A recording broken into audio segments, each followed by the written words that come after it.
Thank take you. us through your, the steps towards your professional journey, what challenges you faced, if you did any? Mm. Look, for me in that journey, the hard part I had was working out how to take my experience with identifying who I wanted to be and applying that to something that I could be passionate about while also helping people do the same. And so my original career was hospitality, and today it's definitely not. But back then I was a hotel manager. I'd gone to uni, got a scholarship, became a general manager for a five-star hotel in Sydney, and I hated it. I loved the interaction with people, but I hated being stuck in a box and waiting for something to go wrong and only coming out when you had to deal with a problem.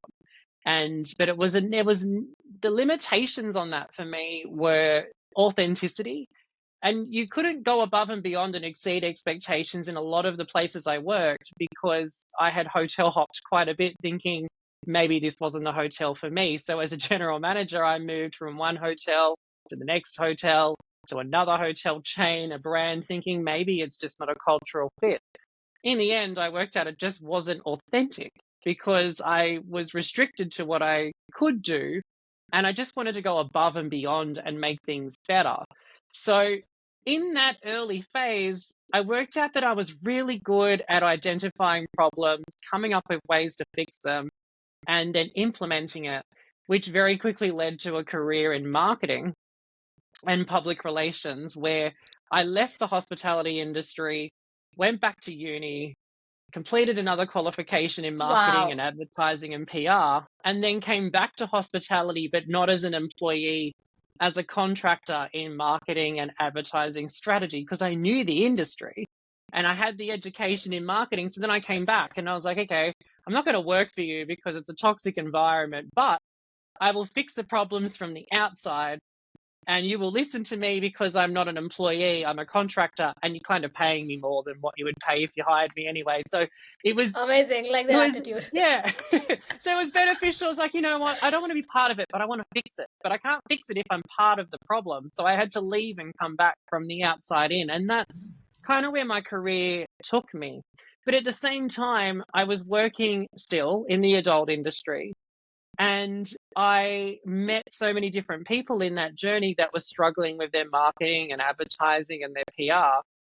And I couldn't understand why they weren't picking up the phone and sending emails to marketing companies or advertising companies that were able to fix it, because there's heaps out there. Why weren't they proactively taking those steps?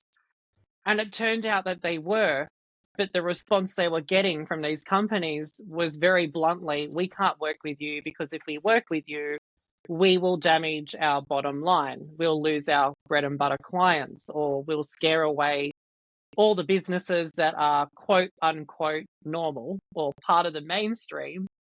And they didn't want to touch it. So all these businesses and entertainers and nightclubs and things were not getting the help they needed from a marketing or PR perspective, because these businesses were saying, nope, we're not going to help you because we don't like your industry.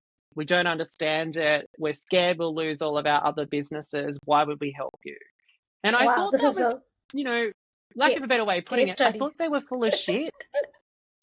I seriously thought these people were full of shit. I thought, nah, you clearly haven't made a phone call. You haven't sent an email. And so I started emailing and calling and pretending that I was an adult business, even though I was in the industry, but I was sending emails and making phone calls and going, hi, I have a business. I need your help. And I did that to over 200 marketing and PR agencies in Australia. And the response I got from a lot of them was very aggressive, very Wow. negative, not supportive, very judgmental, and very tunnel vision. They all had a skewed perspective on the industry.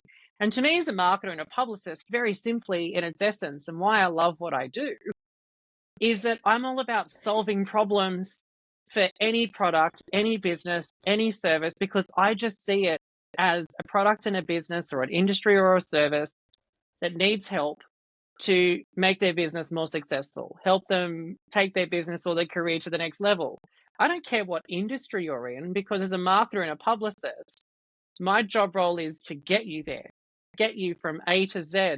And I didn't understand why all these businesses were saying no. And it was offensive when I made the outreach myself and discovered what these businesses were saying. So I decided to pivot and start a marketing and PR firm that was all about the adult industry Good on that you. would give thank you, that would give the industry the platform it needed and the people in the industry the support it needed to have access to the same marketing, advertising, and PR services like everybody else.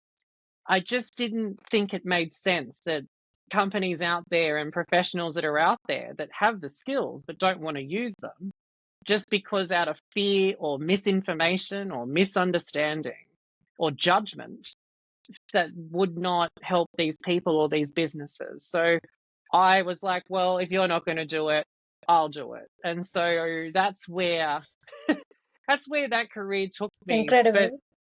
it wasn't where I thought I would end up. I seriously thought I would own my own hotel chain and do all of that. And that's what I really wanted to do when I was younger. But now I'm in a career where I get to be authentic, I get to be myself, I get to be brutally honest, I get to change people's perspectives, I get to help businesses and help people work out how to take what they really want to do in life to be something successful for them and rewarding. And I couldn't ask for a better job because I love taking someone's goal or vision or dream and helping them crack it open and make it a reality. And that's, yeah, that's very rewarding for me. And to be part of that journey is just really exciting because you never know what company is going to contact you next or who's going to ring you and say, I saw this, I heard this podcast, or I read your bio and I'm where you were those years ago. Can you help me too? And to have those conversations, which I have, is just very rewarding. And for me, it definitely ignites that sense of fulfillment and my purpose that I lost leaving the church and I found in what I'm doing today. So, and that's just because I'm being myself.